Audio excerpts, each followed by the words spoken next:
É uma limitação muito clara, e aí entra aquele ponto, que é o banner, né? O São Paulo deveria aproveitar a pausa para tocar de técnico, porque concordo quando o Fernando Camargo fala que é uma bola cantada, e eu falei ontem no nosso pós-jogo, o São Paulo já está no Z4 do Campeonato Brasileiro. Não vai ganhar, não vai pontuar contra o Flamengo do Maracanã. Eu afirmo para vocês, ó, claro, o jogo é jogado, obviamente tem que ser esperado, mas assim, a gente tem uma perspectiva real que o São Paulo vai chegar no Maracanã depois de tomar em casa contra o Vasco da Gama com esse trabalho, com esse comandante.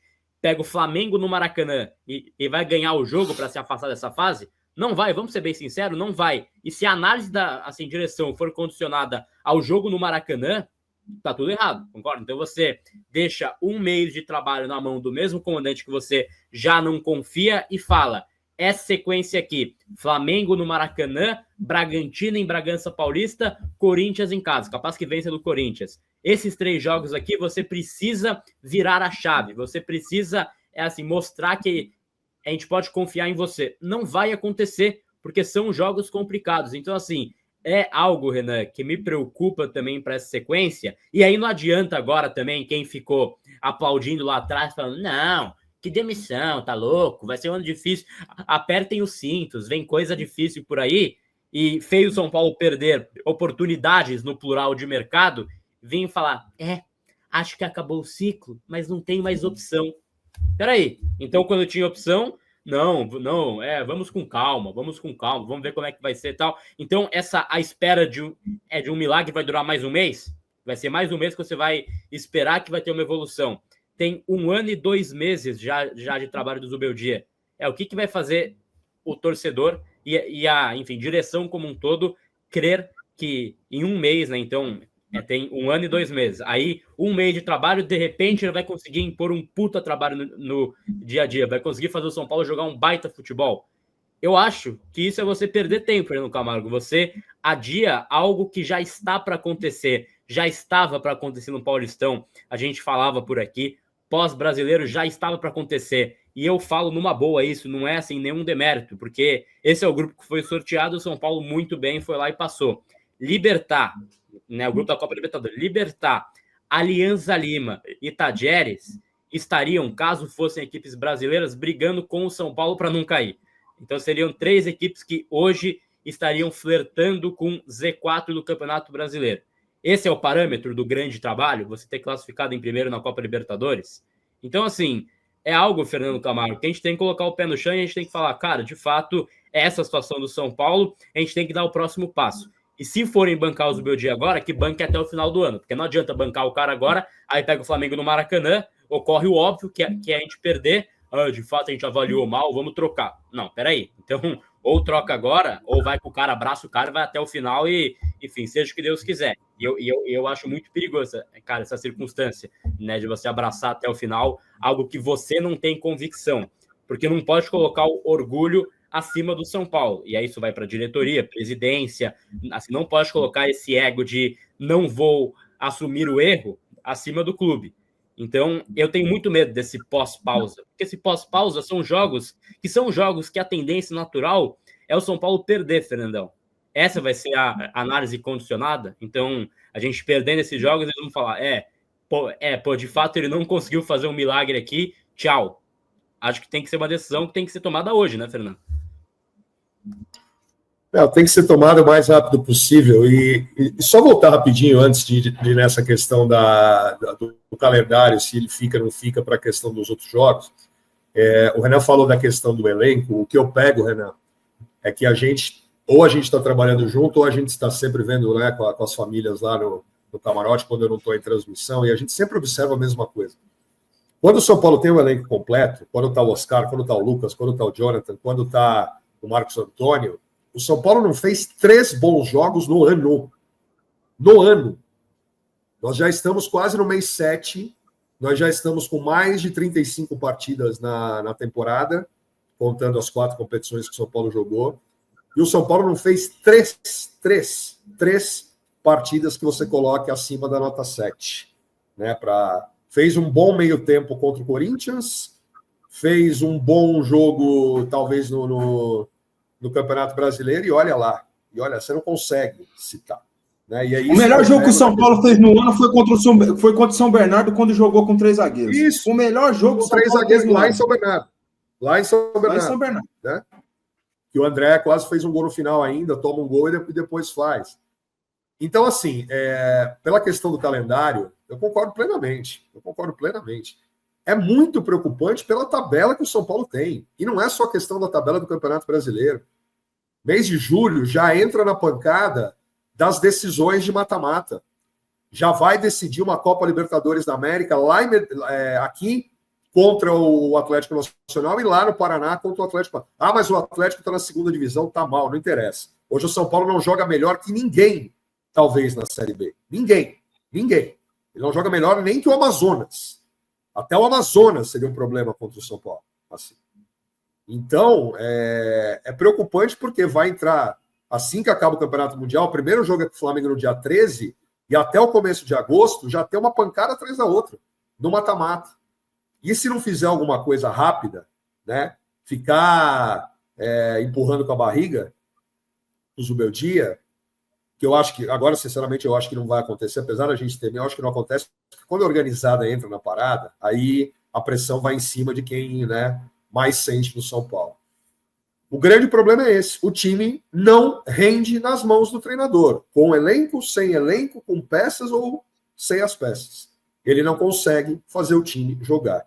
Ele ganhou a idolatria porque ele corre ali na lateral, porque ele dá carrinho, porque ele abraça o jogador lá dentro e porque ele comemora, é um torcedor, não sei o quê. Agora não tem mais desculpa. A galera que fica falando essa expressão babaca, essa expressão imbecil que chama passar pano, que eu acho que quem fala isso toda hora é simplesmente quem não tem argumento. Você simplesmente analisa o trabalho da pessoa conforme o rendimento dela. A gente viu que simplesmente agora o Zubeldia chegou no teto dele. Não tem o que ele melhorar e fazer no time do São Paulo. Com o elenco completo, ele não conseguiu. Com o elenco desfalcado, ele também não conseguiu. Não dá. Não tem o que fazer agora. Tem tempo de sobra agora para fazer um planejamento. Os jogadores estão 15 dias agora viajando. Tem férias no meio do ano agora. Eu não concordo com essa história que tem que manter um mês trabalhando. Não tem porquê. Se você não tem um objetivo a cumprir diretamente, que são partidas de futebol, treinamentos com partidas de futebol, é para isso que o jogador é contratado, não tem porquê. E só, Fernandão, já era algo combinado pela lei, né? Porque esses clubes que não vão jogar o Mundial combinaram essas férias no meio do ano. Então tem que cumprir, não é muito uma questão de escolha, né? Então é isso, tem que cumprir. Então não tem essa, para mim, a gente tem que trabalhar e castigar. Não tem. Tem que castigar quem contrata e quem faz bobagem, né?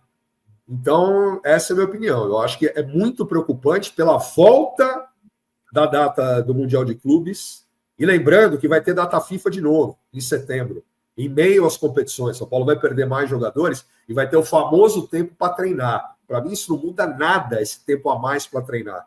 Jogador ruim, que está sem confiança, ele nunca vai melhorar. A tendência é piorar. E aí, Renan, em cima disso também, queria que você comentasse em relação a essa pausa, o que você pensaria de próximo passo.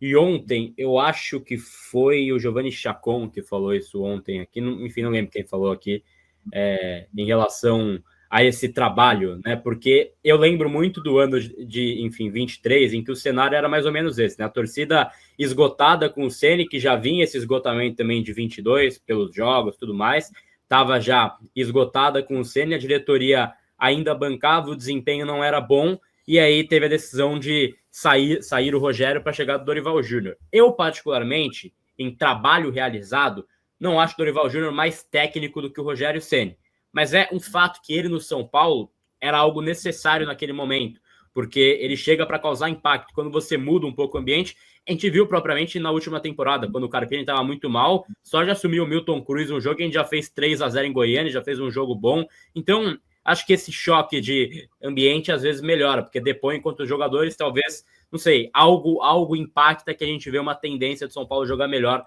com essa troca de comando técnico. Por óbvio, o Zubeldia, que está na tela, que vai ser hoje manchete, não é o único culpado. Tem muito jogador devendo e principalmente diretoria, que é chovendo molhado, que eu falo aqui todo dia para vocês, que enquanto São Paulo não virar um outro modelo político, não sair desse associativo bizarro que tem hoje, todo ano a gente vai brigar para não cair. Todo ano São Paulo vai ter investimento curto e todo ano vai assim, depender da camisa, enfim, da torcida ou de um milagre para conseguir algo na temporada.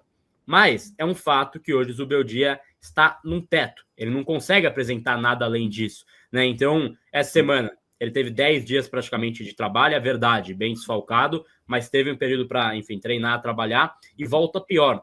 Ontem o São Paulo, até para a gente, passar isso, né? Porque ontem eu falei na jornada esportiva também. Ontem eu estava observando um pouco mais as linhas de marcação, porque o Vasco Malemar, com 8 jogos, já está um pouco mais dentro do esquema do Diniz, né? E o Vasco corre certinho no campo de jogo. Falta qualidade, às vezes, para sair jogando. Isso é o que espana o taco do dinizismo. Mas é um time, taticamente, que corre em blocos, consegue marcar certinho. O São Paulo, o Alisson deve ter percorrido ontem os 4 quilômetros errados, assim. Porque era um time bagunçado, fecha 2 em 1, deixa um cara livre. É um negócio meio bizarro, assim. Então, esse padrão de jogo, você acha que é tempo de trabalho ou já teve o bastante para a gente entender que hoje bateu num teto? Porra, Gabriel, 1 ano e 2 meses, você falou que ele está no comando, Sim. Né? Com tomada de decisão que, na minha visão, né? Eu não sou treinador de futebol. Posso ser um dia, mas eu não sou hoje. Mas na minha visão, faz tempo que ele tem tomado de decisões erradas dentro do plantel, né? O time está de férias, mas eu espero que nesse momento o presidente, junto com a diretoria, esteja sentada lá no CT conversando sobre essa situação, porque é o que tem que ser feito, né? Férias é para os jogadores. Quem precisa, quem sabe, desestressar, para voltar com a mente mais limpa. Tem que treinar porque tá perdendo. Pô, pode ser até pior continuar treinando, né? Pode arrumar briga no elenco, os caras estão tudo com a cabeça pirada. Mas, enfim, cara, para mim esse é o momento, Gabriel, de tomada de decisão. Para sim ou para não. Mas é nesse momento, é agora. É hoje, no máximo amanhã. Por quê? Não adianta depois ficar esperando por resultado para ver o que vai dar. Aí o cara sempre jogando com o cargo no fio da navalha. Ganhou, continua. Perdeu, tá fora. Não. Esse é o momento. Se tiver que chegar um novo treinador que consiga aí ter um tempo, uns 15 dias para trabalhar, já é bom. 15 dias para um treinador trabalhar é bom para caramba. Não é muito, mas é bom. Certo? E assim, muita gente fala, com esse elenco do São Paulo, pode ser qualquer treinador. Não é bem assim. O Vasco não estava jogando bosta nenhuma. O Diniz, que eu tenho muito pé atrás com ele, que para mim ele perdeu aquele título brasileiro, na minha opinião, essa é minha opinião. O Diniz perdeu aquele título brasileiro lá da pandemia, foi 2020, 2021, certo? Para mim foi ele que perdeu. Certo. Cara, são os mesmos jogadores, o Vasco não contratou ninguém. E olha como que o Vasco jogou ontem. Então o treinador faz muita diferença sim. Treinador ganha jogo, treinador ganha elenco, enfim, não é quem chegar no São Paulo não consegue resolver. Não é bem assim, não. Não concordo com esse negócio, não. Eu acho que tem treinador que consegue mudar a situação. E um detalhe que veio à minha cabeça agora, vocês estavam lá no Morumbi ontem. 20 mil pessoas no Morumbi ontem, certo? 21? 20 mil pessoas. 20 mil pessoas. Gente, isso é culpa de quem? Isso também é culpa da diretoria. Isso também é culpa da diretoria. Não, mas tava frio o Dia dos Namorados. Foda-se, irmão. Faz uma promoção. Vai com seu companheiro, o outro não paga. Bota 50 mil. Não porra, eu já fui no Morumbi com chuva, com frio, com a porra. Caralho, isso é culpa da diretoria. O Morumbi tem que ter... O Morumbi é a diferença do São Paulo. É a diferença do São Paulo de alguns anos para cá. Só que isso está na conta da diretoria. Só está regredindo, só está caindo o número de torcedores. Só está caindo. 30 mil, agora 20. E a tendência é cair. Se eles não tiverem uma posição, se eles não tiverem uma atitude para o próximo jogo em casa, o próximo jogo é clássico. Então, normalmente, vai ser cada vez pior. Isso está na conta deles. Também está na conta. Isso também está na conta da diretoria. E que eu já venho falando aqui, faz tempo que eu venho falando sobre isso.